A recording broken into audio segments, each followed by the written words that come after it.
J'ai l'habitude de parler en public, ça ne me fait pas très peur, même de parler sur des plateaux de télévision. Pour la première fois, je suis très honoré. D'abord, c'est la première fois que je viens à Strasbourg. Alors tout le monde est étonné, comment tu n'as jamais mis les pieds à Strasbourg? Et pourtant, j'en ai fait des bourgades en France, mais Strasbourg, je ne suis pas encore arrivé. Et c'est la première fois que je viens à Strasbourg. Et comme, hélas, j'ai grandi dans une génération où on connaissait les villes, Metz, Mulhouse, Colmar, Nice, etc., et que j'ai eu l'occasion, oui, de revenir dans ces communautés, et j'ai vu qu'il ne restait plus grand-chose. En fait, je me suis aperçu qu'il restait Marseille, que je connais un peu. Maintenant, je vois Strasbourg.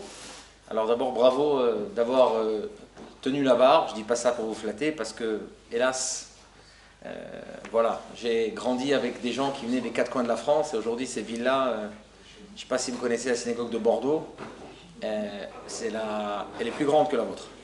C'est la synagogue comme celle d'Amsterdam. Quand vous voyez 15 personnes Shabbat, ça fait quelque chose. Et bon, c'est une réalité. En tous les cas, je suis très honoré d'être parmi vous et de façon très humble de participer quelques mots de mes maîtres. Alors tout d'abord, le sujet de la conférence, la discussion qu'on va avoir ensemble, c'est ce secret de la pérennité d'Israël. Il est sûr et certain qu'il y a une réalité qui est scientifique de tous les peuples, de toute l'histoire de l'humanité. Il y en a un seul qui est encore là. Le micro, c'est mieux? Le micro, c'est mieux? Ok, alors je vais parler plus fort. En général, je sais parler plus fort, je vais parler plus fort. Il n'y a pas de problème. Merci pour la remarque, Olivier. Olivier, il sait les sons, etc. Donc, c'est important de... Regardez. C'est une réalité. C'est une réalité qui est très très forte. Et qui est une réalité qui est... On ne peut pas la discuter. Ok? Maintenant, d'ailleurs, quel est le lien entre la pérennité d'Israël et un monument célèbre que vous avez à Strasbourg? C'est pas un monument juif. La statue de la synagogue. Il a fait. Il a fait, hein? Vous avez encore de beaux restes.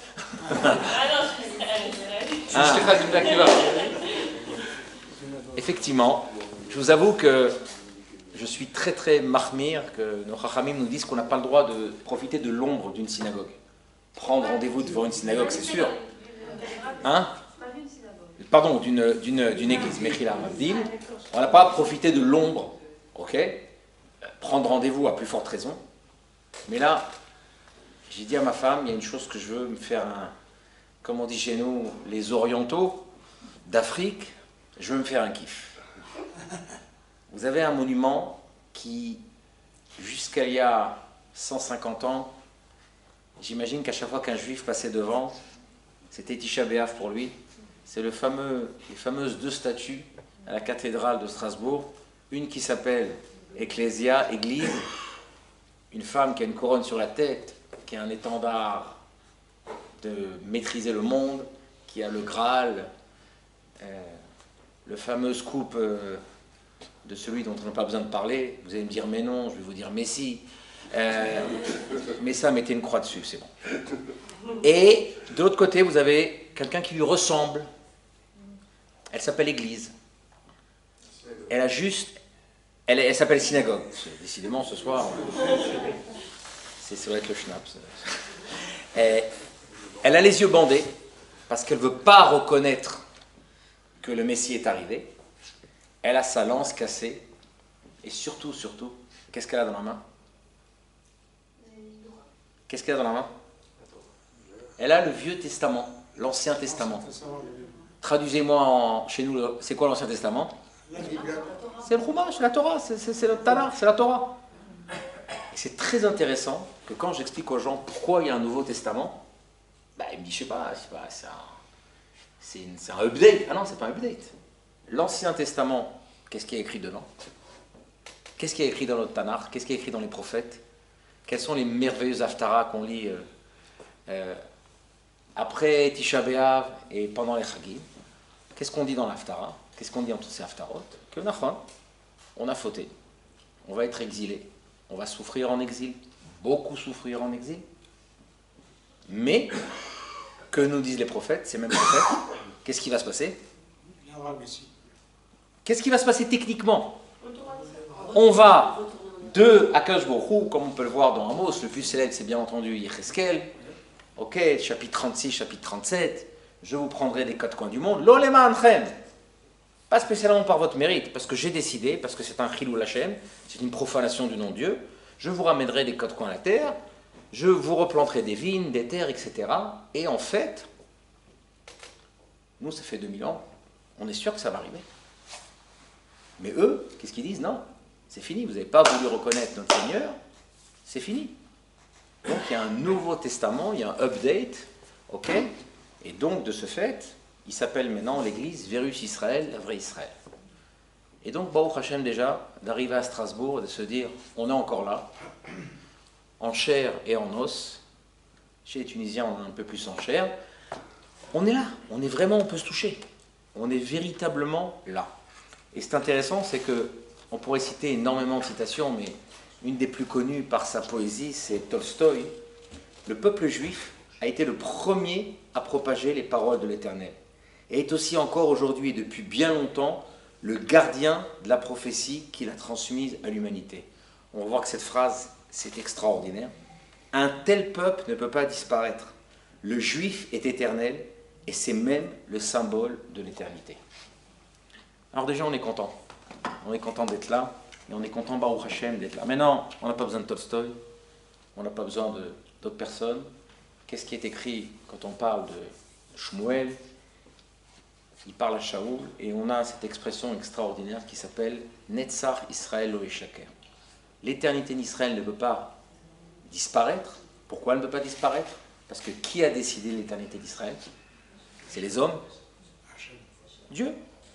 Et d'ailleurs, souvent les Chachamim nous disent de dire que Dieu a annulé son alliance, on appelle ça une erreur de logique. Il a décidé d'une alliance qu'il ne peut pas garder. Il nous a décidé qu'il est avec nous en alliance, mais en fait il ne peut pas la garder. Donc en fait il n'a pas la maîtrise sur son monde à lui. C'est un peu une antinomie logique. Alors c'est la première des choses qu'on est là, on est content. Maintenant, le titre de mon livre, Am Segula, est intéressant parce que la majorité du temps, comment on traduit Am Segula? Je vous écoute. On peut se tromper. Am Segula. Quand vous entendez ça, qu'est-ce que vous dites? En général, je vous le dis comme on dit, le peuple élu. Le seul problème, c'est que dans la Torah, il n'y a pas écrit une seule fois Am Anifra. Il y a écrit Akadosh Baruch Hu Bachar, nous a choisi. Mais Am Segula, c'est dans le Sefer Shemot, chapitre 19, qu'Akadosh Baruch Hu nous dit, je vous ferai un Am Segula. Je vous crée d'une manière particulière. Maintenant, en hébreu, on sait ce que ça veut dire Mesougal. Qu'est-ce que ça veut dire Mesougal en hébreu? Être capable. Alors effectivement, c'est aussi un trésor. Nos Chachamim nous disent le trésor. Celui qui est hébraïsant, si c'est traduit, c'est extraordinaire. Regardez le commentaire du Malbim, qui est absolument phénoménal, en expliquant justement cette définition-là. Regardez qu'on est capable de quelque chose. On est particulier, on a un trésor particulier, parce qu'on est capable de quelque chose. De quoi le peuple d'Israël est capable, que les autres ne sont pas capables. Parce que quand on dit peuple élu, c'est-à-dire quoi? On est juste plus grand que les autres. Alors c'est normal qu'on ne nous aime pas. On dit à quelqu'un, je suis plus grand que toi. Pourquoi tu es plus grand? Comme ça, parce que je suis plus grand que toi. Non. On a quelque chose de particulier que les autres n'ont pas. Qu'est-ce qu'on a de particulier? Je vous écoute. Qu'est-ce qu'on a? Qu'est-ce que le peuple d'Israël a de particulier? Qu'est-ce qu'on a de particulier? On doit bien avoir quelque chose de particulier. Traduisez-moi alors. Justement, le fait, et ça c'est le sous-titre, et vous allez voir que c'est intéressant, le pourquoi du peuple d'Israël, pourquoi Dieu nous a créés, ou le secret de sa pérennité. C'est pas et le secret. Pourquoi Kadosh Baruch Hu nous a créés éternels?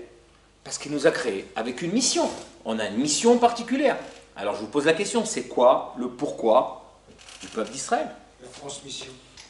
De quoi? De la Torah. De la Torah et de... Donc c'est que pour nous? De notre histoire. C'est que pour nous? Non, la transmission au monde. Ok, donc on a quelque chose de particulier, quelque chose qui est en lien avec les nations. Alors effectivement, j'osais faire un calembour de Strasbourgeois. Quelqu'un me dit, tu sais pas pourquoi on est le peuple qui persévère? Parce que les lunettes, c'est à l'œil. Bon, je dis, voilà, c'est vraiment une blague de Strasbourgeois. Mais il y a quelque chose de particulier. On persévère, on a quelque chose parce que on doit répondre à un rôle particulier. Ce rôle particulier, vous le connaissez tous. Le prophète Isaïe nous dit en une phrase notre mission. Dans le chapitre 43, Amzu Yatsartili, ce peuple, je me le suis créé, l'expression je me le suis créé. Pourquoi? Teilati Sapro, pour qui raconte mes louanges. Pourquoi je me suis créé ce peuple? Parce qu'il a une mission de raconter mes louanges. C'est ça que je veux. Ok? Pourquoi c'est intéressant, je me le suis créé? C'est pas qu'Akadosh Baruch Hu, comme on raconte aux enfants, de façon malencontreuse. Akadosh Baruch Hu, il a fait Amsterdam, il a choisi un peuple. Non. Ça veut dire quoi choisir pour Akadosh Baruch Hu? Il a créé les nations du monde comme ça, il a créé ce peuple comme ça, il a créé un peuple pour cette mission-là. Vous allez me dire super, ok? Mais qu'est-ce que ça veut dire transmettre aux nations? Il y a le Rav Eliyahu Zimi, qui a une yeshiva à Haïfa, qui était aussi Rav au Technion, il est aussi professeur de mathématiques. Il a une expression extraordinaire. Il dit, c'est quoi la définition philosophique d'un juif? C'est quelqu'un qui ne se contente pas de la réalité telle qu'elle est. Il aspire tout le temps à changer la réalité. C'est pour ça qu'il a été créé. C'est pour ça que c'est les grands révolutionnaires.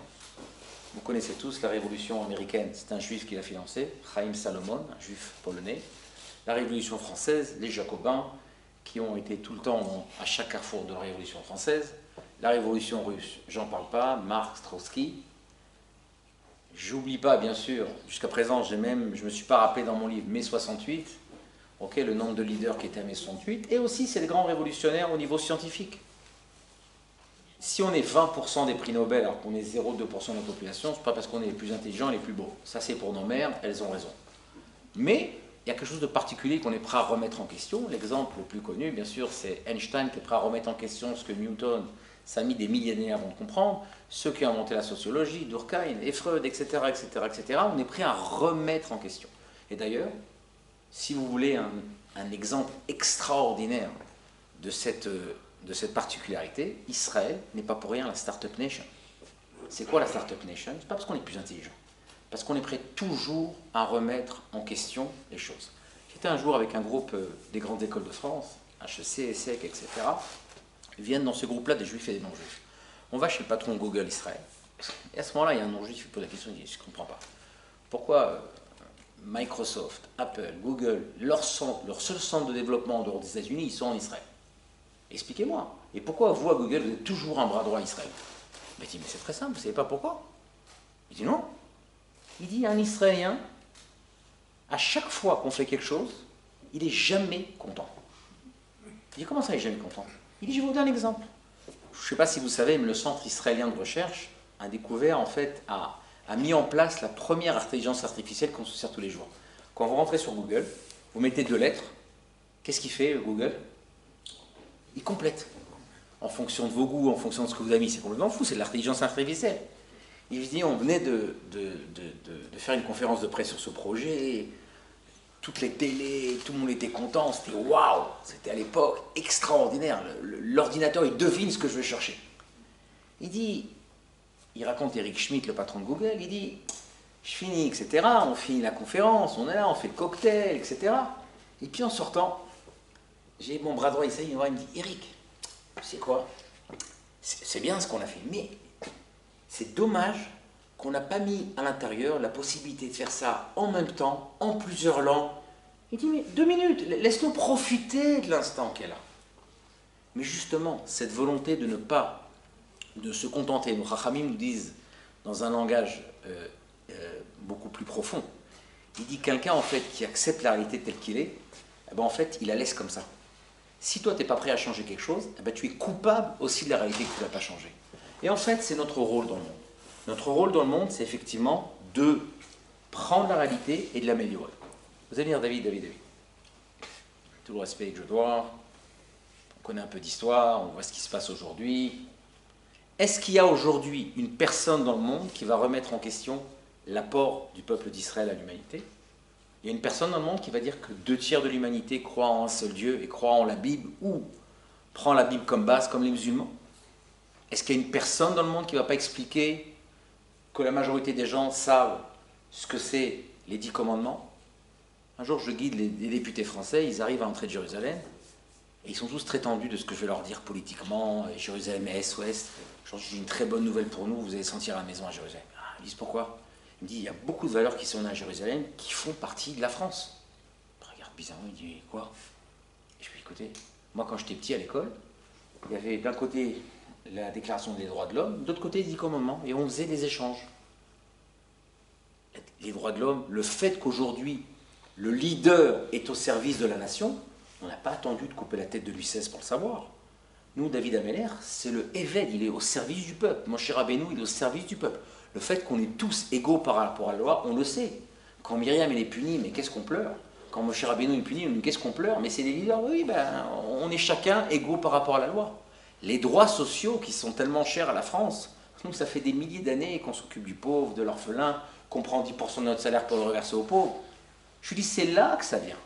Et d'ailleurs, c'est intéressant. Je leur dis, je vais vous faire une révélation, vous allez tomber par terre. Ils me disent, ah bon, allez, prenez-nous à contre-pied. Je lui dis, c'est très simple. Comment on appelle en français se diriger vers une direction? Comment on dit quand on se dirige dans une direction? Je m'oriente. Ça veut dire quoi, je m'oriente? Je vais vers. Quand on n'est pas dans la bonne direction, on est à. C'est quoi l'Orient? Vers où vous priez? Vers l'Orient. C'est Alexandre le Grand, on n'a pas le temps de parler de ça, qui a expliqué l'Orient, etc. S'orienter. Et d'ailleurs, c'est intéressant. En hébreu, l'Orient, ça se dit Mizra, et ça se dit Kedem, Kadima. Quand on va vers Jérusalem, on va vers les valeurs. Quelles valeurs? Les valeurs de l'humanité entière. Donc quand on parle de l'apport du monde entier, la part du peuple d'Israël au monde entier, on ne parle pas d'image, on parle d'une réalité. Il y a quelqu'un qui a écrit le plus grand best-seller, même le livre est avant le mien, mais imaginez, Bolloré, c'est un des frères, le pauvre, le frère pauvre, qui a écrit un livre « Dieu existe-t-il » Et c'est extraordinaire, il passe sur un plateau de télévision, on dit mais... Il a pris un scientifique avec lui, qui a fait des écoles de maths, etc. Il dit, excusez-moi, Jacques-Yves Bolloré. Il dit, vous êtes des gens sérieux, vous allez me prouver que Dieu existe. Il dit, je vous amène 2 preuves. Le peuple d'Israël, le peuple juif est encore là. Et deuxièmement, vous vous rendez compte que vous avez des bergers dans le désert, ils n'ont pas de nation, ils n'ont pas de peuple, ils n'ont pas d'armée, et c'est eux qui vont apporter une loi universelle qui va se dépendre dans l'humanité entière. Ce n'est pas une preuve que Dieu existe. On n'a pas besoin de Jean-Yves Bolloré pour le savoir. Mais c'est intéressant que des fois, on doit entendre d'autres personnes. Mais non, à ce moment-là, il y a toujours quelqu'un qui me dit, David, nous, on est à Strasbourg.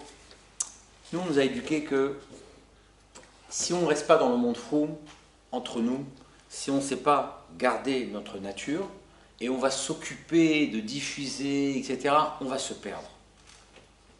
Est-ce qu'il y a une raison d'avoir peur de ça? Oui. Je n'ai pas besoin de vous le dire. On a assez dans l'histoire, et on en parlera, de gens qui, en voulant tellement aller vers l'autre, se sont perdus chez les autres. Ok? Ça me rappelle l'histoire de Golda Meir, une histoire vraie, que Golda Meir, quand Mendes France était au gouvernement, elle lui disait, mais monsieur Mendes France, rappelez-vous, quand vous parlez de la politique étrangère de la France, rappelez-vous que vous êtes juif. Et il lui répond comme ça, je suis d'abord français, après socialiste, et enfin je suis juif. Et Golda Meir lui dit, c'est pas grave, nous on lit de gauche à droite. Mais nos Chachamim nous disent, et j'en parlais tout à l'heure avec Vodarav, qu'il y a dans le Sefer Bereshit 2 expressions qui caractérisent Abraham, qui sont complètement à l'opposé l'une de l'autre. Abraham Avinu, il a plusieurs noms. Comment il appelait Abraham? Avinu, notre père. Donc c'est quelque chose de très particulier, de très personnel, de très communautaire. On l'appelle aussi Avraham Haïvri, il est d'un côté de l'humanité de l'autre côté. Donc on est vraiment entre nous, comme on dit. Ok? Et d'un autre côté, comment il est appelé? Av Amon Goïm, le père d'une multitude de nations. Je ne comprends pas. On est ça ou on est ça? On est appelé Or la Goïm, lumière pour l'humanité, mais aussi dans la paracha de Balak, Qu'est-ce qu'on dit? Am levado ishkol. Le peuple, il doit vivre, vivre tout seul sur lui-même. Je ne sais pas comment on traduirait ça en bon français. Alors, qu'est-ce qu'on est? On est ça ou ça? Et en fait, nos Chachamim nous expliquent quelque chose de fondamental. Si je veux sortir à l'extérieur pour apporter quelque chose aux autres qu'ils n'ont pas, je dois moi-même être quelque chose de particulier. Pour être universel, je dois être particulier. Si je vais vendre, encore une fois, des Esquimaux en Alaska, je ne vais pas faire fortune. Par contre, si j'ai quelque chose de particulier à proposer, là, j'ai une chance de pouvoir apporter aux autres. Et ça a été très très mal compris dans l'histoire. Parce qu'on est toujours dans ce tandem. Je ne sais pas pourquoi la majorité des premiers ministres en France sont juifs ou à demi-juifs. Je ne sais pas où ils ont une malédiction ou je ne sais pas quoi. Mais toujours l'Israël, ils me disent, mais ça n'aide pas qu'il y ait un juif. Ça dépend avec qui il est. Le fait qu'il y ait un juif, ça ne veut pas dire automatiquement qu'il va représenter le judaïsme ou les juifs. Ok, il est juif. Est-ce que c'est ça qui va nous faire? Ce n'est pas le fait qu'il soit juif qui aide. C'est la question, est-ce qu'il reste Avinu? Il a une particularité qui reste, ou quand il va se mêler, il va devenir cosmopolite. Quelle est la différence entre universel et cosmopolite? Ce n'est pas de la philosophie. Universel, c'est une prise universelle, je peux la prendre, elle peut s'adapter ou pas. Cosmopolite, elle se fond parmi les nations. Et là, c'est en fait le dualisme que le peuple d'Israël a vécu. On veut apporter à l'humanité, mais souvent, on ne sait pas comment faire. On a l'impression que si on va à l'extérieur, ça va marcher, et des exemples ne manquent pas. Encore une fois, les Juifs qui ont voulu se fondre dans la masse après la Révolution française pour justement s'intégrer, on sait que, voilà, vous venez d'Alsace, on sait qu'il y a eu 3 mouvements dans le judaïsme, ceux qui sont restés autour du consistoire à Paris, ceux en Alsace qui se seront refermés sur eux, qui ont essayé de survivre, ce qui s'est passé après avec Napoléon. Mais on a une partie qui a dit, ça y est, khalas, maintenant on est des juifs, comment ils ont appelé ça? Juifs citoyens français qui s'intègrent. C'est-à-dire qu'il y a des gens, ils ont dit, on veut apporter le judaïsme à travers ça. On a vu l'émancipation qui a dit, on veut apporter le judaïsme à l'humanité. Qu'est-ce qui reste de ça? Rien. On a vu à travers la révolution russe, les juifs voulaient, encore une fois, ils avaient ce germe-là de dire, on va rendre la justice, améliorer le monde. Qu'est-ce qui reste de tout ça? Rien. On avait les juifs à la fin du XIXe siècle. Il y avait les juifs qui étaient réformistes, qui ont décidé, eux, de se couper de la communauté.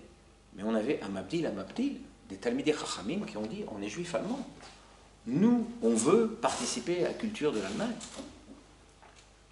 On a le rabbin Zadok Kahn, très connu pour sa traduction de la Bible lui-même. En 1889, il était grand rabbin de France. Quand il a parlé du centenaire de la Révolution française, il a dit c'est notre sortie d'Égypte. Et attention, c'était un Talmid Chacham, c'était quelqu'un de sérieux. Et d'ailleurs, il a aidé Herzl au niveau du sionisme, il n'était pas anti-sioniste. Mais pour lui, il était persuadé qu'il allait, à travers la France, amener les valeurs du judaïsme à travers la France. C'était vraiment une bonne intention. C'était vraiment une bonne intention. Il pensait vraiment que c'était la solution. Est-ce que cette solution a marché? Elle ne peut pas marcher. Et d'après vous, pourquoi cette solution d'influencer les nations du monde comme ça ne peut pas marcher? Que ça vient des gens qui veulent s'assimiler, qui veulent devenir cosmopolites, ou des gens qui veulent essayer de faire passer le judaïsme à travers une nation? Pourquoi ça ne marche pas? On était des mauvais juifs en France et en Allemagne. Est-ce que quelqu'un connaît la famille Friedheim de Paris? Quand vous êtes à Yad Vashem, la prochaine que vous allez la partie de la France, regardez sur la droite. Il y a une médaille d'un monsieur qui s'appelle Richard Friedheim. Vous savez pourquoi je vous parle de ça? Parce que, hélas, je ne parle pas de politique française, c'est vraiment pas mon sujet. Mais à cause d'un historien qui a eu un bug quelque part dans sa vie, je le connais, je ne peux pas expliquer autrement, qui a essayé de prouver que Vichy avait voulu sauver les juifs de France, français, il a sacrifié les juifs étrangers. Je n'ai pas besoin de parler ici, d'expliquer l'aberration. Mais, encore une fois, les juifs étaient complètement choqués. Mais pourquoi vous nous faites ça? On ne comprend pas. Monsieur Friedheim a reçu la plus haute médaille, il s'est battu entre 39 et 40 pour l'armée française. On ne peut pas faire plus que ça. C'est pas qu'on dit c'est un mauvais citoyen, etc. Mais cette solution n'a pas marché. Alors attention, on n'a pas dit aujourd'hui qu'un juif ne peut pas vivre où son cœur, son sang, c'est pas ça qu'on a dit. On ne parle pas maintenant de l'individu. On parle maintenant de la vision collective qui dit on va essayer de dispatcher le peuple juif à travers le monde et comme ça on va essayer. On ne parle pas maintenant du choix individuel de chacun et ça c'est très très important de pas... personne ne doit regarder l'autre en disant pourquoi ça, mais on parle de l'idée générale de se dire, et c'est intéressant, si vous regardez les écrits du grand rabbin Kaplan, avant la Deuxième Guerre mondiale, il n'a pas voulu créer d'école juive. Quand est-ce qu'ils sont créées les 2 premières écoles juives? Après. Il y avait il y avait le cheder, mais ce n'était pas une école officielle.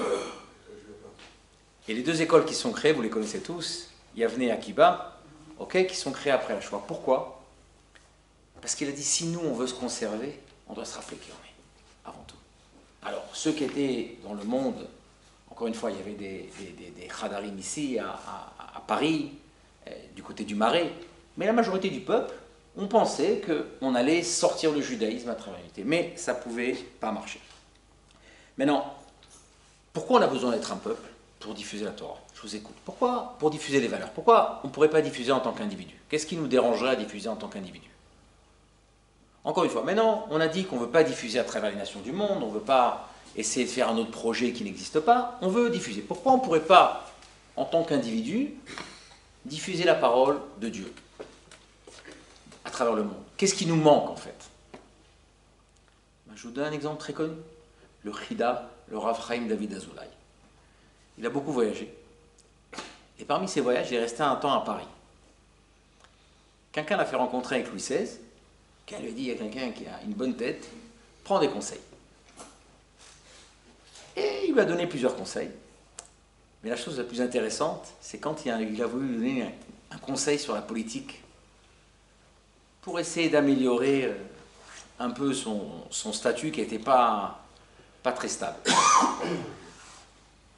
Et là, à ce moment-là, Louis XVI lui dit, écoutez, monsieur le rabbin, vous m'avez donné des bons conseils, j'apprécie votre sagesse, mais il y a 2 endroits où, s'il vous plaît, évitez de me donner des conseils parce que je ne pense pas que vous y connaissez. L'armée, puisque ça fait 1800 ans que vous ne savez pas c'est quoi une armée en tant que juif, et la politique, la gestion d'un pays, vous ne savez pas de quoi je parle. Donc vous pouvez me donner des conseils particuliers, mais ça vous ne pouvez pas me donner. Quand on n'est pas une nation, en tant que nation, on ne peut pas, comment on appelle ça, expliquer aux autres comment vivre une nation. Et je vais vous donner 2 exemples qui me sont chers et qui sont extraordinaires. Dans les années 80, l'État d'Israël a décidé de faire quelque chose de complètement fou. Il a décidé d'amener des Juifs d'Éthiopie, dont beaucoup avaient plus de 80 ans, 70 ans. Ils ne savaient pas lire, ils ne savaient pas écrire. Quand on les amenait en Israël, je me rappelle les journalistes qui disaient mais je ne comprends pas, vous amenez un poids pour l'État d'Israël. Pourquoi vous prenez ces gens-là? Ils vont rien vous servir, ils vont vous coûter de l'argent. Et on se rappelle tous, il y a une conférence de presse extraordinaire de M. Shamir, qui dit c'est mes frères. J'ai compris qu'il y a un film qui s'appelle Opération Frères. On m'a dit qu'il y a un film qu'ils ont fait Netflix sur Opération Frères, comment ils ont sauvé les Juifs d'Éthiopie. Ils ont fait des choses des pieds et des mains parce que c'est mon frère. Et on montre à l'humanité que quand on a un lien avec l'autre, ce n'est pas qu'un lien technique. C'est aussi un lien qui est beaucoup plus grand que l'utilité qu'il va me donner. Et ça, l'humanité entière nous a regardé. Et l'autre chose que j'ai pu voir moi-même et que je vois encore, tout celui qui a eu l'occasion de s'occuper de parents âgés en France et en Israël ont vu la différence. En Israël, les personnes âgées, c'est quelque chose d'exceptionnel. On se bat sur chacun de façon incroyable. D'abord, tout ce que l'État leur donne, on leur donne des aides et des gens, des travailleurs étrangers qu'on amène à la maison. Je sais, j'ai ma belle-mère à la maison depuis des années avec des gens qui s'en occupent. À l'hôpital, on se bat. Moi, j'étais à l'hôpital, mon papa, Zichron Bracha, était pas en bonne santé, je ne savais pas quoi faire, je ne connaissais pas les hôpitaux, j'appelle un médecin. On m'a dit, écoute, lui, il aide les gens. Il me dit, monsieur Chavot, vous êtes nouveau en France. Il dit, les gens, à partir d'un certain âge, dans certains états, on ne va pas les tuer. Mais on n'a pas là, on ne va pas se défoncer pour eux. Moi, j'étais la bouche ouverte. Moi, la même année, mon voisin qui avait 92 ans, à 5 heures du matin, il est tombé, il a une hémorragie cérébrale, le chirurgien, il se levait de son lit, même si la chance de le sauver était minime, et hélas, il n'a pas survécu après quelques semaines. Mais comment on s'occupe des personnes âgées, les gens du monde viennent voir comment on s'occupe des personnes âgées. Il y a des choses, l'armée, Baruch Hashem, je sais ce que vous entendez dans les médias, Baruch Hashem, ça fait plus de 30 ans que je sers à l'armée en tant que sous-officier. J'ai jamais vu quelqu'un qui a pillé, qui a violé, qui a tué pour rien, qui a frappé pour rien. Les gens me disent, mais comment cette armée-là, elle montre que, on fait ce qu'il y a à faire. Mais c'est pas parce qu'on est une armée qu'on doit se comporter comme une armée. Et bien sûr, quand on parle de la Startup Nation, on montre au monde qu'on est prêt à prendre certaines choses et à les faire avancer, et faire avancer l'humanité entière. À chaque fois que je vais à l'usine Netafim, si je vous dis Netafim, ça vous dit quelque chose? Netafim donne à manger à 600 millions de gens dans le monde. C'est l'usine qui a inventé l'ordinateur avec le goutte à goutte.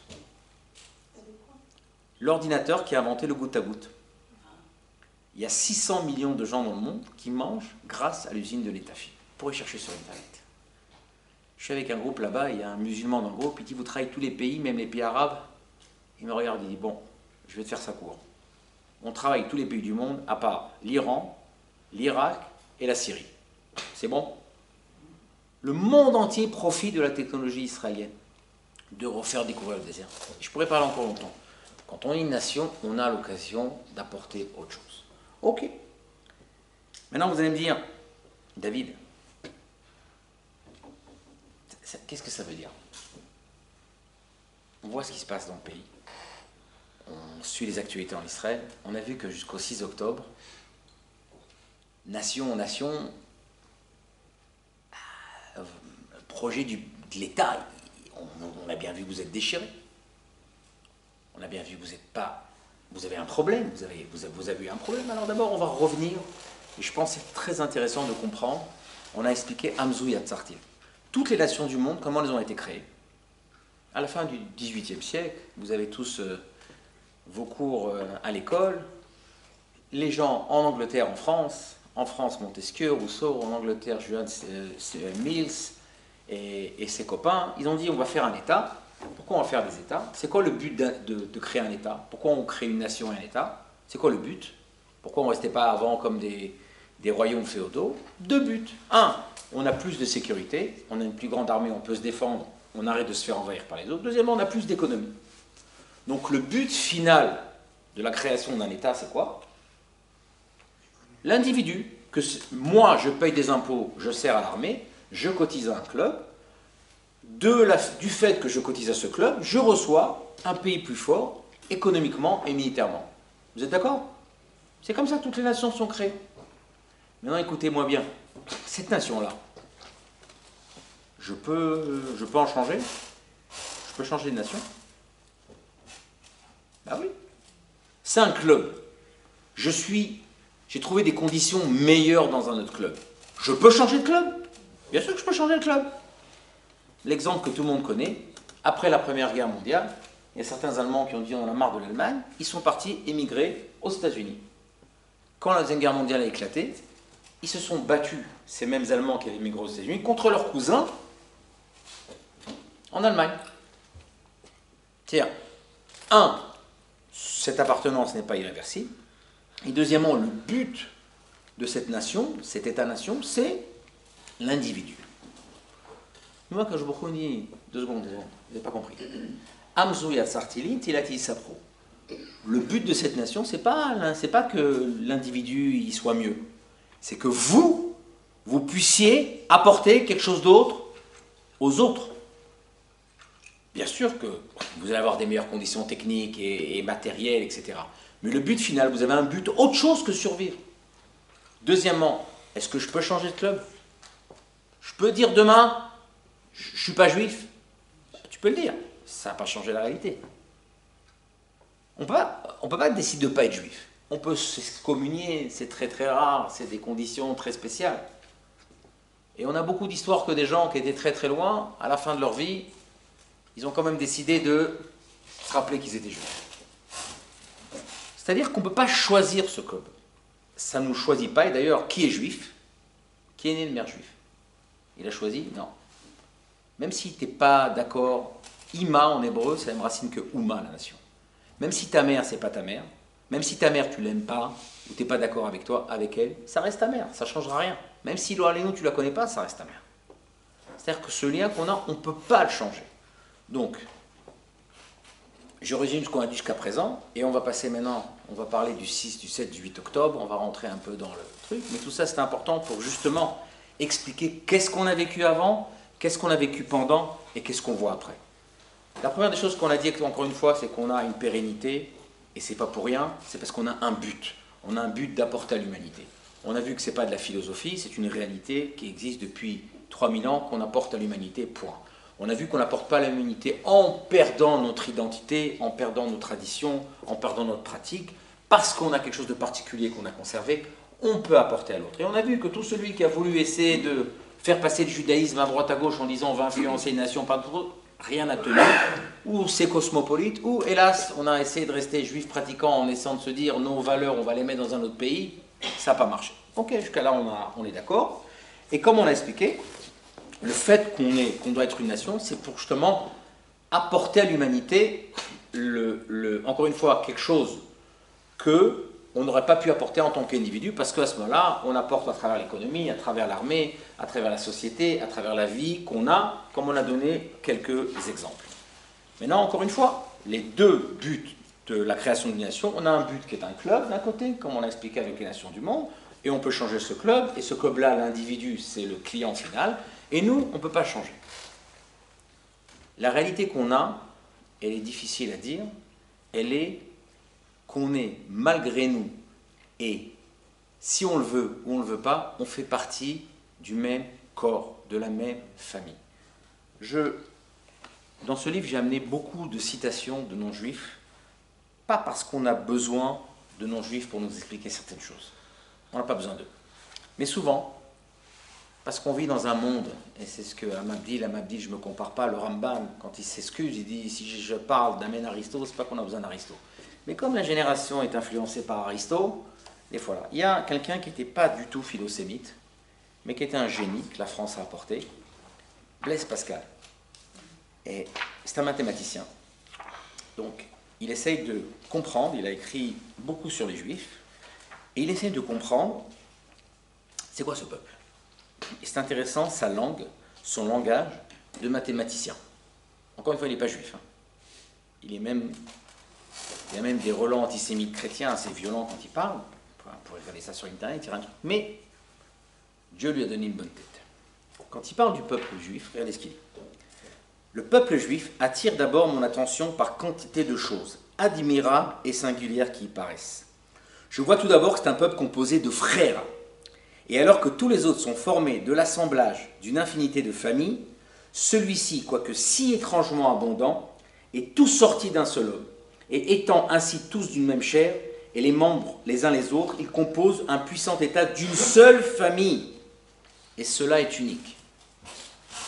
Ça, c'est qu'on est un corps, qu'on est une seule famille, on n'est pas des individus. Il va nous dire, et pourquoi? C'est quoi le but? C'est extraordinaire, c'est mathématique comme il parle. Cette famille ou ce peuple est le plus ancien qui soit dans la connaissance des hommes, ce qui me semble lui attirer une vénération particulière, et principalement dans la recherche que nous faisons, puisque si Dieu sait de tout temps communiquer aux hommes, c'est à ceux-ci qu'il faut recourir pour en avoir la tradition. Alors je pourrais vous lire Theodore Roosevelt, Churchill, Chateaubriand, tous ces gens qui disent toute la civilisation occidentale, elle a puisé du peuple d'Israël. C'est ce qu'il a dit dans la deuxième partie Pascal, mais la première chose qu'il dit, on est des frères, on fait partie d'une même famille. La chose qui nous unit est quelque chose de, encore une fois, pas de technique, mais d'essence. Alors maintenant vous allez me dire, David, oh sympa, c'est un peu de philosophie tout ça. Alors moi, mes chachamim, mes maîtres m'ont dit toujours, il faut tout le temps exprimer les idées qui ont l'air philosophiques avec de la halakha pure et nette. Il y a une halakha, une voix d'arabe, on ne dit pas une halakha devant le roi, mais c'est juste pour raconter l'histoire, c'est pas pour parler d'halakha, bien sûr. Il y a une halakha qui est assez bizarroïde. J'ai sonné du chauffard à l'Beit Knesset, ok, j'ai fait la bracha, en sortant, ok, vous avez un héros, donc voilà, il y a quelqu'un qui me voit avec un chauffard marron, il me dit tiens, viens, j'ai mon fils qui est malade, il n'a pas pu au Beit Knesset, sonne du chauffard. Je peux lui sonner du chauffard? Oui ou non? Je peux lui sonner du chauffard? Oui. Et je fais la bracha?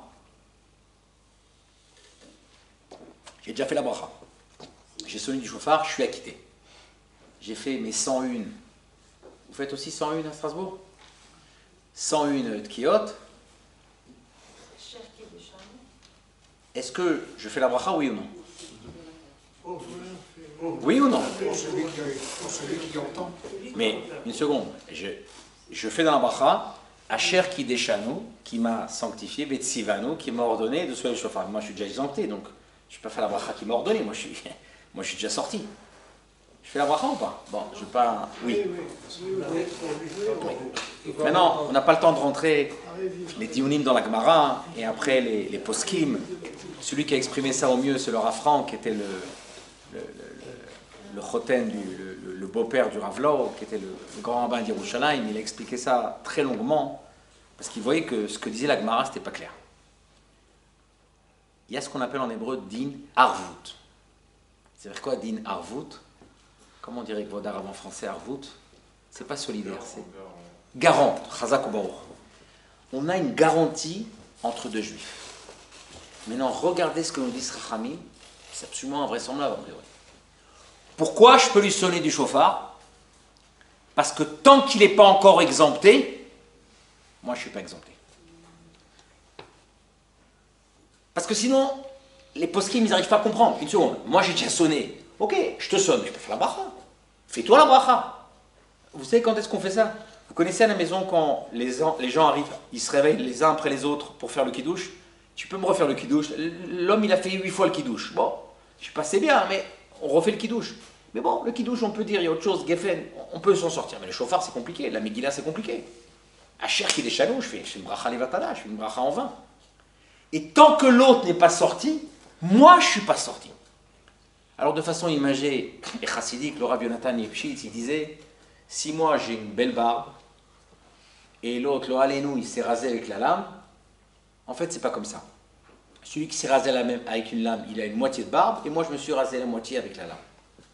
Ça, c'est l'image chassidique. Mais là, on parle d'Alacha. Ça s'appelle din arvut. Vous comprenez qu'on est un seul corps. C'est pas maintenant une image. Maintenant, je vais dire quelque chose que j'espère que vous n'allez pas vous fâcher, vous n'allez pas vous lever. On va dire comme ça. Ce que je vais dire, voilà, comme ça fait je crois la 4e ou la 5e personne de Strasbourg qui me dit, David, attention, il y a des choses qu'on ne dit pas à Strasbourg. Mais comme c'est pas moi qui va le dire, c'est le Rambam, donc vous allez me pardonner. Le Rambam dans les Chod Shuvah, voilà, j'en ai parlé avec le Rav Veil, il dit une chose extraordinaire, mais je vous demande d'écouter jusqu'au bout et de comprendre ce qu'il veut dire. Il essaie de nous expliquer notre lien par rapport aux autres autour de nous, et de là, on va basculer sur ce qui s'est passé le 6 et le 7 octobre et le 8 octobre, et vous allez voir de façon assez exceptionnelle que le divrei chachamim, les paroles de nos sages, elles ne sont pas immortelles dans le sens qu'elles sont dans un livre qu'on laisse tout le temps dans la synagogue. Elles sont immortelles dans le sens qu'elles sont toujours vivantes dans les actes et dans la vie. Celui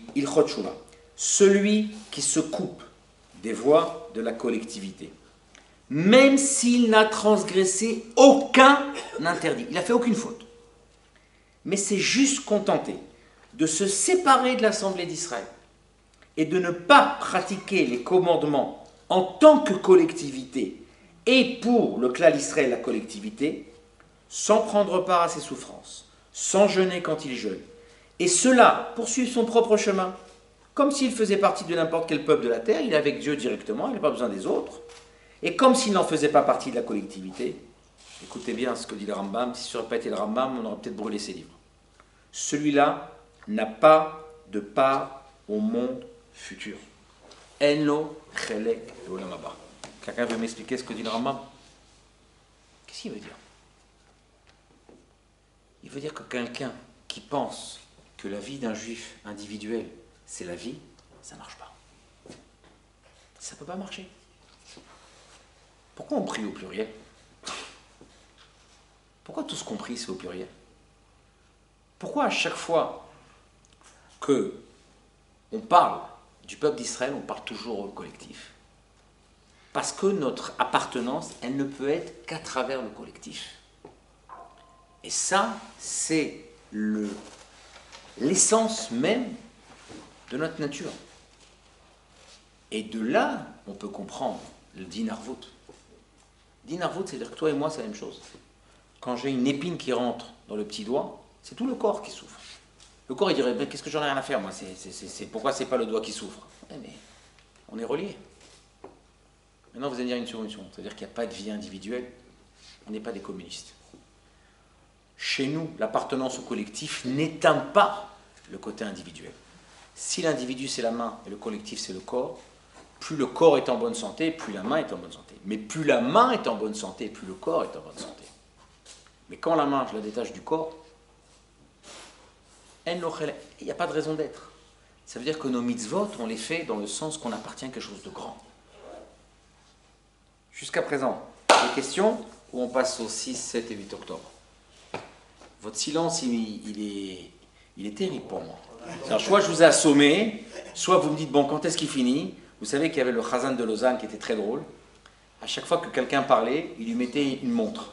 Et il savait qu'il y en avait un qui parlait beaucoup, c'est pas une montre qu'il mettait, c'est un calendrier. Hein? Ouais, c'est très très drôle. Celui qui n'a pas son livre, il est en français son livre aussi. Avec, il a des Dvar Torah et des petites histoires. Alors là maintenant on en arrive à Israël. Quand j'ai écrit le livre, je passe à I24. C'est pas que je suis ici, mais j'ai un copain qui travaille I24. Vous savez comment ça se passe en Israël? On n'a pas besoin de pistons si on a des bons amis. Et ils me disent, voilà, tu vas parler, etc. Bon. Et le journaliste me dit, quand même, on était en plein. Vous vous rappelez de la semi-guerre civile qu'on avait en Israël dans les rues? Cette réforme juridique, des manifestations, des actes de violence, des choses. Écoutez, ça fait 37 ans que je suis en Israël, je n'ai jamais vu ça de ma vie. C'était fou, c'était fou. Et il y avait, elle me dit, journaliste, mais elle me dit, monsieur Chawat, vous dites, on est des frères. Vous vous rappelez ce que les gens se créaient dans la rue jusqu'au 7 octobre? C'était quoi l'expression favorite des gens dans la rue? T'es pas mon frère. T'es pas mon frère. T'es pas mon frère. C'est complètement dingue. Moi, je vous le dis personnellement, je suis à Tel Aviv, quelqu'un voit qui me dit pas, t'es pas mon frère. Attention, c'est pas tous les gens de Tel Aviv, etc. Mais c'est sorti comme, t'es pas mon frère. Je te l'ai demandé, moi. T'es pas mon frère. C'était... On est tous retournés. Je ne peux pas vous dire le sentiment qu'on vivait. C'était horrible. Et les gens disaient, demain il y a la guerre, je vais pas à l'armée. T'as quel âge toi? Le journaliste me dit, parce que l'exemple que vous mettez dans votre livre, c'est pas terrible, hein? Qu'est-ce que vous dites? Ben, les gens, ils sont prêts à la guerre pour l'autre. Ouais. Je crois que, enfin, il y a des trucs qui sont sympas dans le livre, mais bon, là vous avez foiré, quoi. Et là, je leur ai dit un truc très simple, mais tout simple. Je leur ai dit, écoutez, il y a des fois des choses qu'on ne voit pas tout de suite, ça ne veut pas dire qu'ils ne sont pas là. Effectivement, actuellement, on a du mal à le voir. C'est quoi la phrase? Il y a un héros d'Israël, enfin depuis, il y en a eu tellement, on va en parler peut-être d'un ou deux, qui s'appelle Zvika Greengold. À la guerre de Kippour, il s'est battu 24 heures tout seul avec un tank. Une histoire à dormir debout. 24 heures, il s'est battu tout seul avec un tank. Dans le sud du Golan. Il a sauvé le sud du Golan tout seul. Il arrivait, il tirait sur un tank syrien, il allait dans un autre endroit, les Syriens étaient persuadés qu'ils étaient pleins de tanks. Une histoire à dormir debout. Maintenant, regardez ce qu'il dit. Il n'est pas pratiquant, mais il a une âme très juive. Et d'ailleurs, c'est intéressant, il est devenu maire d'Ofakim. Une des premières choses qu'il a fait, c'est aider à créer la yeshiva d'Ofakim. Une autre yeshiva d'Ofakim. Une très grande âme juive. C'est quoi la définition d'un héros? C'est celui qui surmonte son individualisme grâce aux valeurs qu'il a reçues. Quand je sors de moi, C'est ça être un héros. Sans cela, je n'aurais jamais pu surmonter cette peur de sacrifier ma vie. Le Rav Ashkenazi Manitou, il traduit ça en langage plus rabbinique. Être un héros, c'est être plus fort que soi pour créer l'autre.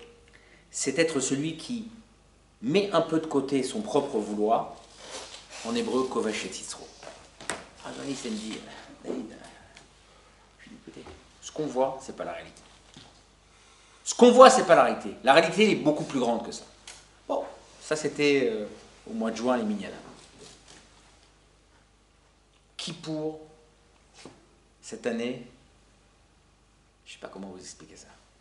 Il y a des Minyanim en Israël dans la rue. Pour les gens qui ne sont pas très pratiquants, ils ne s'y connaissent pas beaucoup dans la prière. Ils font des Minyanim dans la rue, des prières un peu raccourcies, des explications, des gens qui passent leur parler, et des gens, ils veulent une fois dans la vie prendre leur enfant, prier, bon, au Hachem. Et il y en a comme ça, surtout dans la région du centre. Il y a peut-être une dizaine, une quinzaine de Minyanim comme ça, depuis 20 ans. Cette année, une minorité de gens, je ne sais pas comment, bon, qui ont vraiment perdu beaucoup de choses de leur eux-mêmes, décident de saboter les prières. On était, la fin de Kippour, mais on était par terre. Ils sont arrivés avec comment on appelle ça, des trompettes pour faire du bruit, ils ont jeté les livres, on était, je sais pas comment vous dire, on était par terre. On a tous fini Kippour, on avait envie de vomir, mais pas à cause du jeu. On a dit, c'est pas possible. Encore une fois, c'est pas la majorité, mais c'était le summum de l'année. Alors effectivement, on avait l'air de ne pas être des frères. On avait l'air vraiment d'être disloqués. Et là, arrive le 7 octobre. Vous vous rappelez tous où vous étiez le 7 octobre? Au Beth Knesset, à la maison. Quand au Beth Knesset, il y a quelqu'un qui est arrivé qui a dit, moi j'ai pas vu la télé, mais il paraît que mon voisin qui a vu la télé m'a raconté, etc., etc. Tout le monde connaissait les... Nachon, on se rappelle tous, quand on a entendu pour la première fois le 7 octobre, pourquoi ça nous a marqué? Qu'il n'y a pas eu d'autre guerre en Israël? Parce que d'un coup, on a compris qu'il y a quelque chose de... Et c'est vrai que depuis la création de l'État d'Israël, on n'a jamais vécu ce moment-là. La guerre de Kippour, le premier jour, était terrible. Il y a eu 500 morts. On parle de 1400 morts un jour, et dans des conditions qu'on sait. Moi, encore une fois, ce que je raconte maintenant, il n'y a rien de... Il n'y a pas d'histoire d'héroïsme. Ce que je raconte, c'est un microcosme, un exemple de 300 000 familles en Israël. 300 000 familles de réservistes qui sont sortis. 8h30, il y a le fils de quelqu'un qui prie qui rentre dans la synagogue. Il dit à son père, papa, il arrive, il sort dehors, il dit, regarde, il sort son portable, tout le monde est un peu étonné, etc. Il sort dehors, il dit, papa, c'est la guerre, on me rappelle à l'armée, il y a des morts dans les rues, etc. Bon. Alors moi, je me suis dit, bon, ils ont fait un énorme attentat, ils ont tué 50, 100, 200 personnes, et à ce moment-là, qu'est-ce qu'il fait un juif quand il y a un truc comme ça? Il se dit, bon, on ne va pas leur laisser nous abattre, on va prier Bezrat Hashem, on va continuer à être heureux pour pousser la machine. On a tous dit on va continuer. Et comme avait commencé la cafote, je dis tiens, ma femme m'avait dit quand les danses commencent, viens me chercher, etc. Je vais chercher, comme je dis, les femmes, elles ont bina et kera, elles ont ce discernement que les hommes n'ont pas. Alors je lui raconte ce qui s'est passé, elle me dit prends ton portable. Simchat Torah, prends ton portable. Si tu vois qu'il y a un truc comme ça, on ne sait jamais. Mon unité est tout le temps appelée premier. Donc, je prends mon portable, mais je n'ai pas l'intelligence de regarder dans mon portable. Quand j'arrive au Beth Knesset, je dis une seconde. Si j'ai pris mon portable, à quoi ça sert qu'il est dans la poche? Je regarde le groupe de l'armée, boum. Je vous fais l'histoire courte. Je sors, mais à ce moment-là, il se passe une scène folle.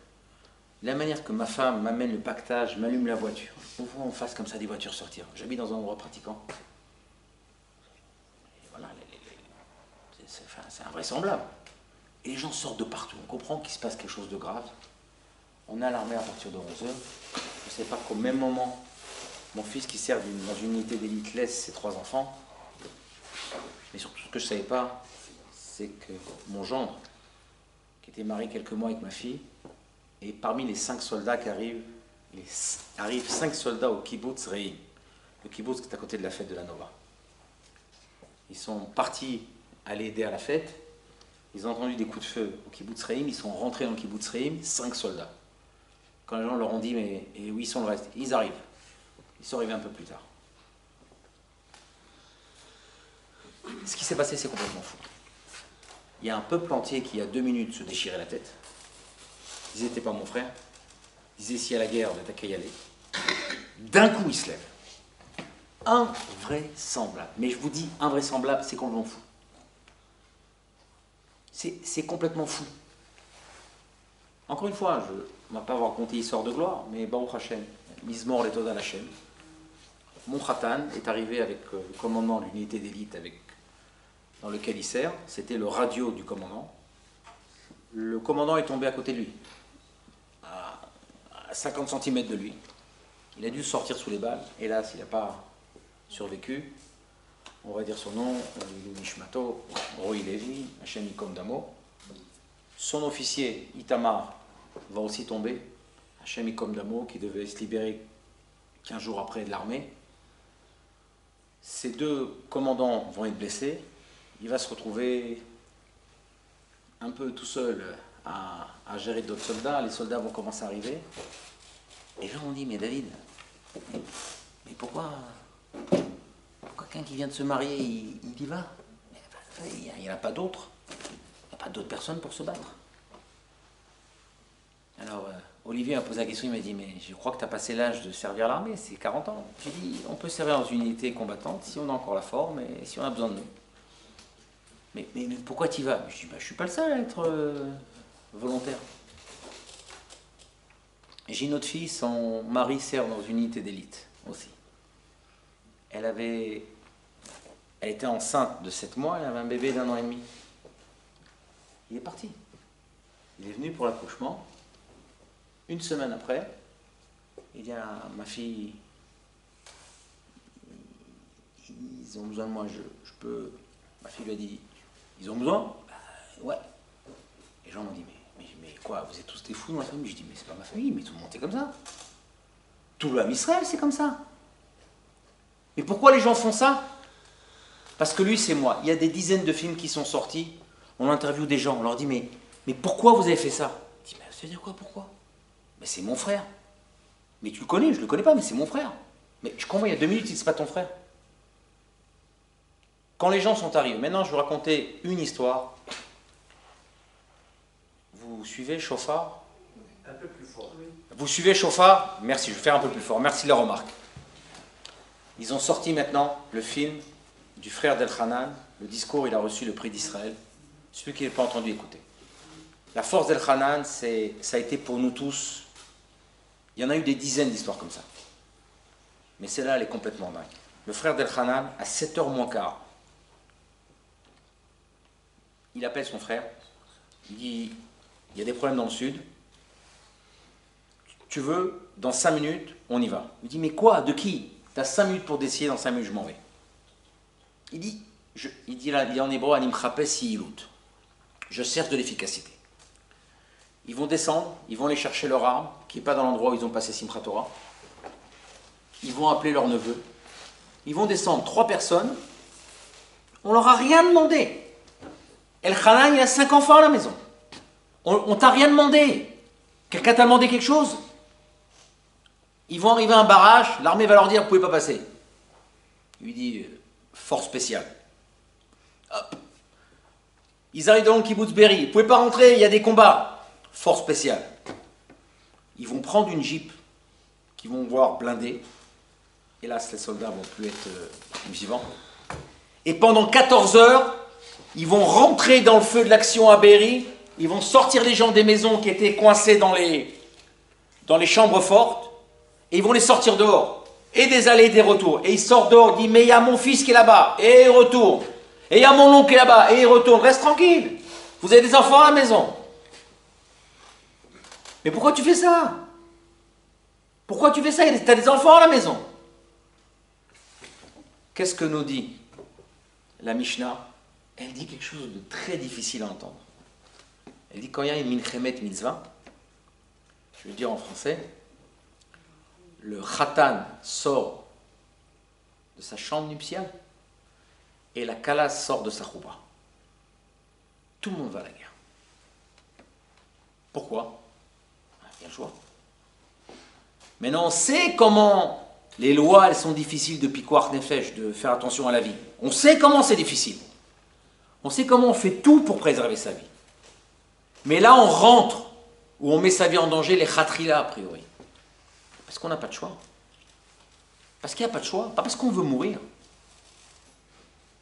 Et comme je donne toujours l'exemple, il n'y a pas que ces gens-là qui vivent comme ça. Quand une mère, elle voit son enfant d'un coup qui se retrouve en plein dans un carrefour avec plein de voitures, qu'est-ce qu'elle va faire? Elle va dire j'ai peur des voitures. Elle va se jeter chercher son enfant dans les voitures, pas parce qu'elle veut mourir, pas parce qu'elle n'a pas peur des voitures. Elle a peur des voitures, elle ne veut pas mourir. Mais qu'est-ce qu'elle veut faire? Elle veut chercher son gosse parce que son gosse c'est plus grand qu'elle. Tout celui qui met des habits à l'armée, il dit à partir de maintenant, je ne suis pas un individu. Je fais partie de quelque chose de plus grand que moi. Et de ce fait, comme des fois, hélas, on doit sacrifier un membre pour le corps, pour que le corps vive, on ne le fait pas avec joie, on le fait que quand il n'y a pas de choix, mais on le fait. Et d'ailleurs, ce n'est pas que les gens à l'armée. Le responsable de Zaka, il habite Bnei Brak. Il a 11 enfants. À 10h30, on vient lui dire ce qui se passe, il a ses 11 enfants à la maison, dont la majorité mariée. Il sort, il monte dans la voiture, il va dans le sud. Ils vont faire un travail que je n'ai pas besoin de vous dire. Maintenant, Al-Khanan, hélas, la dernière maison qui va entrer, il va tomber. Et d'ailleurs, c'est intéressant. Vous allez me dire, mais où est le côté juif dans tout ça? C'est juste Ted et mon frère. Le côté juif, il est dans tout le 7 octobre. Il y a des scènes qu'on a vues qui sont filmées, mais il y en a plein qui ne sont pas filmées. El-Khanan, il arrive devant une porte, ils ne veulent pas lui ouvrir, parce que les terroristes, ils parlent en hébreu. Il dit parle en hébreu, parle en hébreu, il parle en hébreu, il ne veut pas lui ouvrir. Et d'un coup, qu'est-ce qu'il dit El-Khanan? Qu'est-ce qu'il fait pour qu'ils ouvrent la porte? Shema Israël, Hashem Elkeinu, Hashem Echad. Il dit c'est le code juif. Vous avez la base de Kissoufim, le quartier général du Sud. Vous avez les commandos israéliens qui arrivent devant la porte, ça c'est filmé, vous pouvez le voir. Ils ne veulent pas ouvrir la chambre forte. Ils sont pratiquement tous morts dans la base et ils se sont réfugiés quelques personnes dans une chambre forte. On a l'officier, je ne sais même pas s'il est religieux.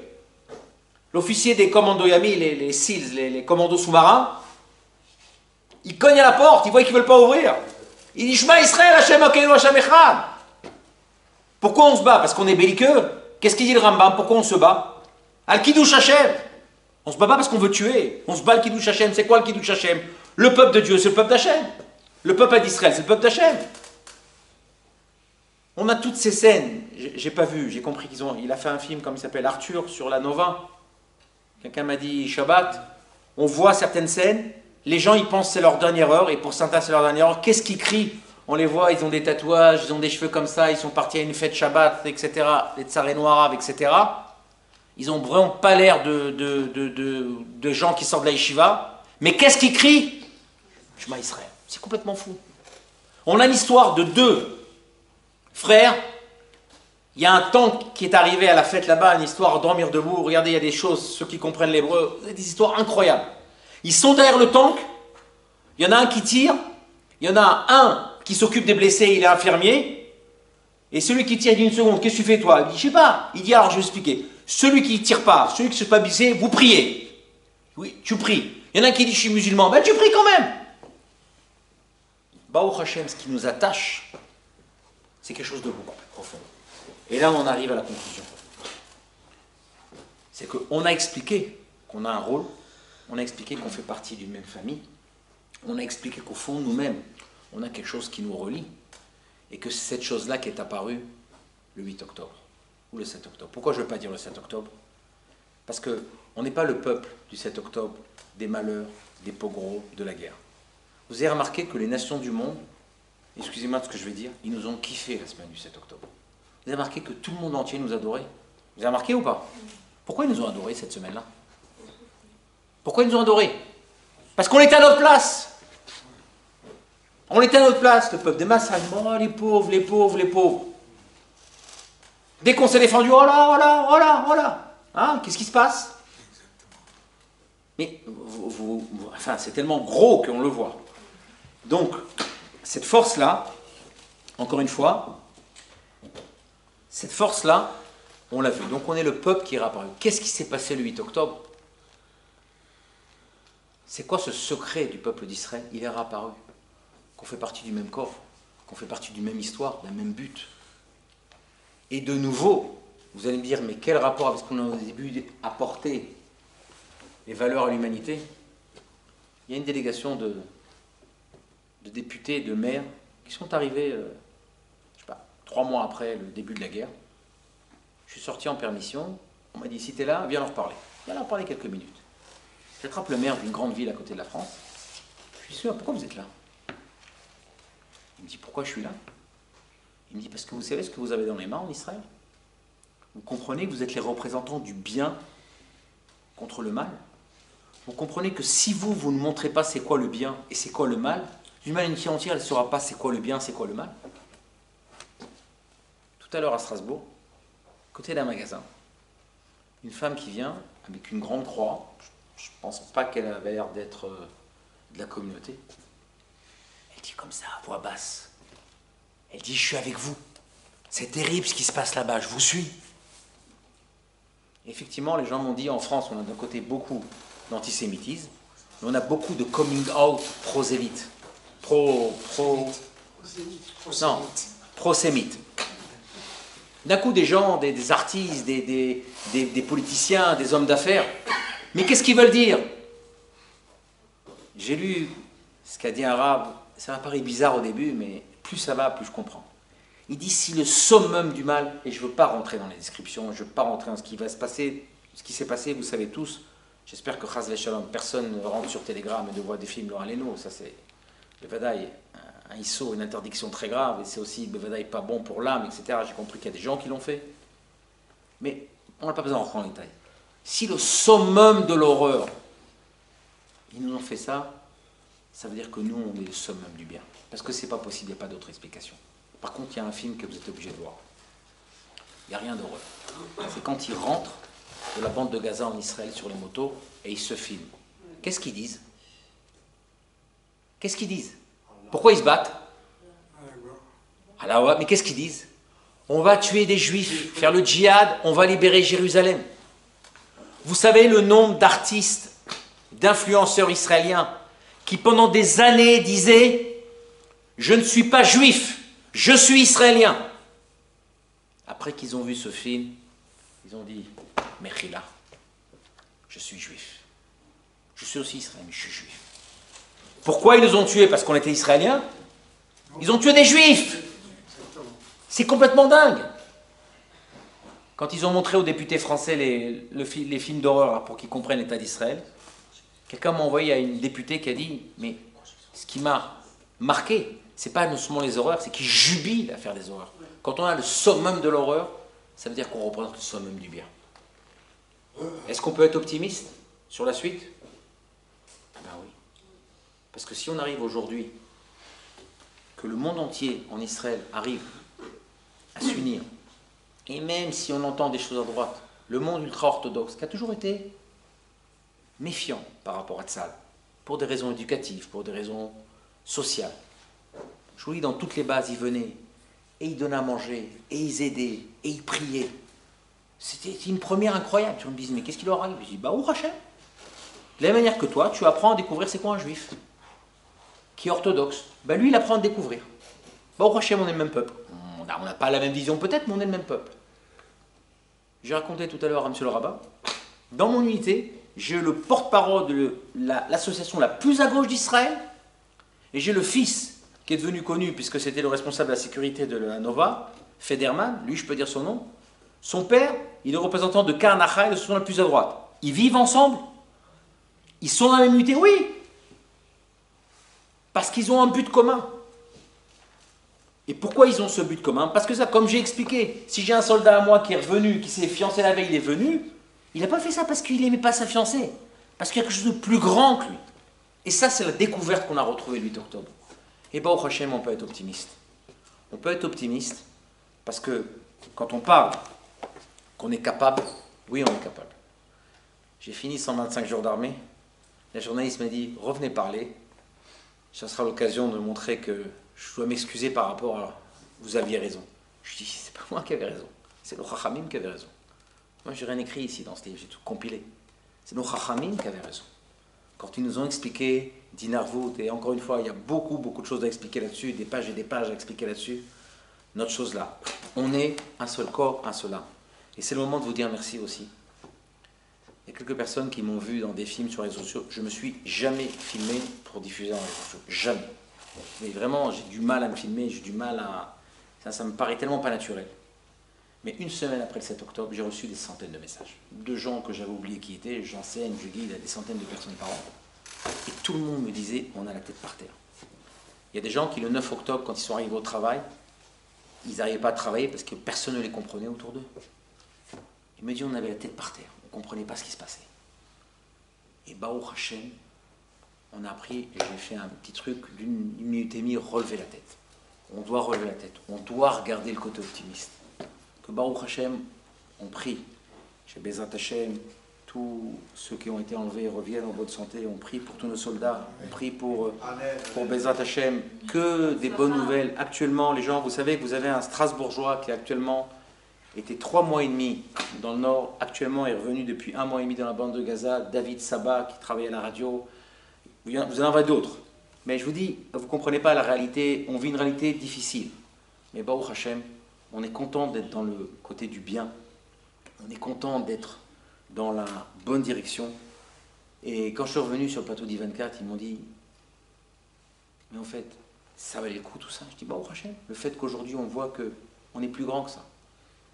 Et il y avait quelqu'un, un journaliste, je ne me rappelle plus son nom, on m'a dit, mais vous savez une preuve, qu'on appelle ça, scientifique, qu'on est un seul corps, parce que des fois on n'a pas l'impression. Je dis, bah oui, j'ai une preuve. Regardez, comment vous avez une preuve? Il dit, vous prenez un bac d'eau, vous jetez de l'huile, comme ça, vous remuez. Vous revenez 5 minutes après. C'est quoi les deux phénomènes qui se passent? Qu'est-ce qui lui arrive, lui? Elle remonte à la surface. On voit qu'il y a un peuple, 2 millions vous l'écrasez, il remonte à la surface. Et c'est quoi le deuxième phénomène incroyable? Il se remet ensemble. Pourquoi? Parce que le lien qu'on a entre nous, il est organique. Comment je le sais? Parce qu'on est ensemble. Maintenant, une petite remarque. J'ai un voisin qui est à moitié strasbourgeois, professeur d'Anna Picard. Pendant des années, il m'a tanné. C'était un mec, il a fait l'école des mines, carré, alsacien. Fais le test d'ADN. On est de la même famille et tout. Bon, pendant 2 ans, il m'a dit, fais le test d'ADN. Bon, à la fin, je l'histoire, je dis, je ne vais pas l'éviter à chaque fois. Je reçois Black Friday, machin, 18 €, machin. Alors en bon Meknessi, non je ne suis pas Meknessi, je suis juif, enfin tunisien quoi.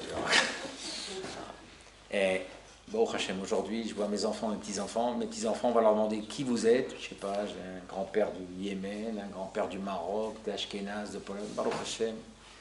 Aujourd'hui, on est tous ensemble. Et je fais, et là je découvre effectivement, j'étais son cousin à 2e degré, mais je découvre un truc fou.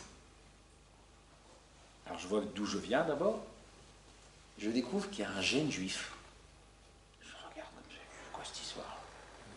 Et je regarde, ce gène-là est en majorité, appartient aux juifs et vient du Moyen-Orient. Je regarde comme ça, c'est pas possible. Je cherche sur internet, je crois que c'est le gène 357. Alors là, ça m'a scié. Mais ça, cette preuve-là, je préfère pas la dire, la preuve de l'organisme. Prenez un peuple, vous le jetez dans les 4 coins du monde, ok? Et puis après 2000 ans, ils se remettent ensemble. Ils reconstruisent un État, ils parlent la même langue, et ils pratiquent la même chose. Et ça, c'est pour nous extraordinaire. Avant de finir et de vous raconter des petites histoires d'autres, parce que j'ai fini, j'ai promis que je ne serai pas long. On a commencé par... à Notre-Dame de Paris, il y avait un orateur qui s'appelait Jean-Baptiste de la Cordère. Comme on dit, il n'est pas de chez nous, c'est sûr. Ok? C'est l'orateur de Notre-Dame de Paris. Voilà le discours qu'il va dire à Notre-Dame de Paris. Il y a 40 pages, je vais vous en lire quelques-unes. C'est impressionnant. Encore une fois, Israël vit. Il vit depuis 17 siècles, sans chef, sans temple, sans territoire, souvent persécuté, mais ayant avec lui, comme à Jérusalem, ses antiques et inébranlables pensées. Ayant de plus qu'alors cette gloire unique de subsister par une force intérieure, que rien ne soutient au dehors et qui s'alimente à l'autel mystérieux d'un passé surhumain. En 2 mots, il dit, je ne sais pas comment il tient cela, mais ils ont quelque chose d'incroyable. Ne voyez-vous pas qu'il vous brave, que lui seul entre les nations compte 4000 ans de durée, que rien ne présage la fin d'un si grand scandale contre la nature des choses.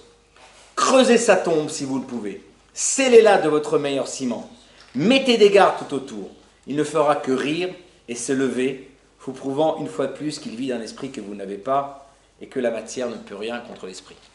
Il est pas mal celui-là, hein? Pas mal, hein? Jean-Baptiste de Lacordaire. On devrait l'engager.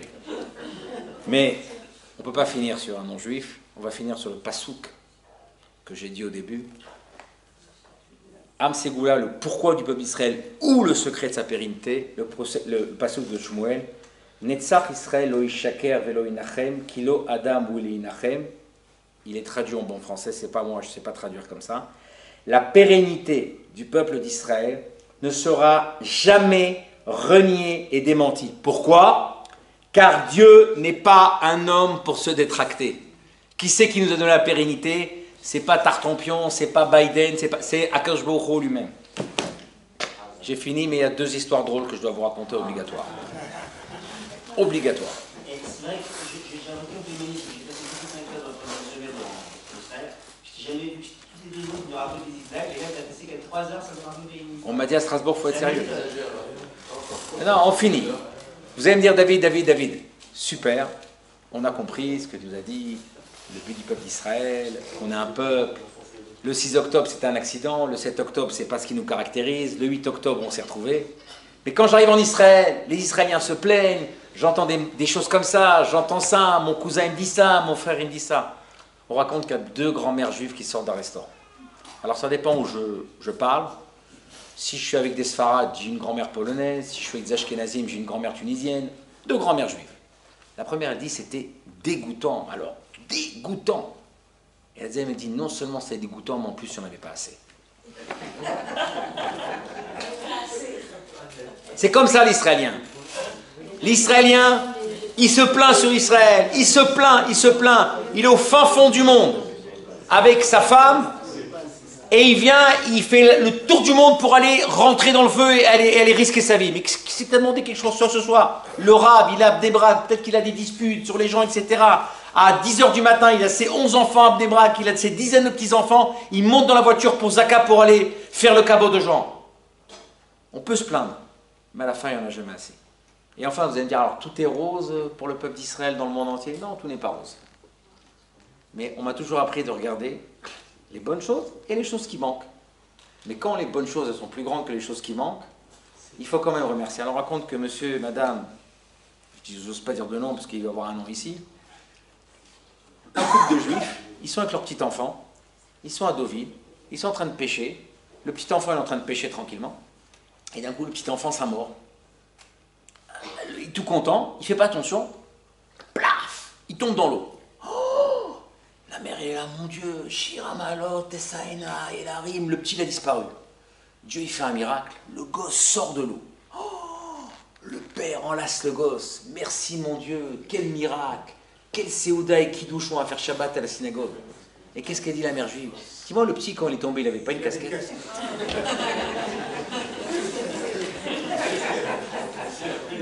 C'est pas une blague! C'est pas une blague! On se rappelle où on était il y a 80 ans? On se rappelle où était le peuple d'Israël il y a 80 ans? On se rappelle? On voit ce qu'on a aujourd'hui, Baruch Hashem. Vous savez à combien de Bachoui Shivot en Israël aujourd'hui? 350 000 Bachoui Shivot. Il n'y a jamais eu ça en toute l'histoire. Il y a encore des problèmes en Israël. Il n'y a jamais eu autant de yeshiva. Il n'y a jamais eu autant de Torah. Regardez Baruch Hashem, les juifs du monde entier, la bonne santé. Alors, il y a des problèmes. Je vous remercie parce que tenir un lundi de Pentecôte, 1h40 à entendre un barbu qui vient d'Israël raconter des histoires, franchement, pas assez barbu. Ouais.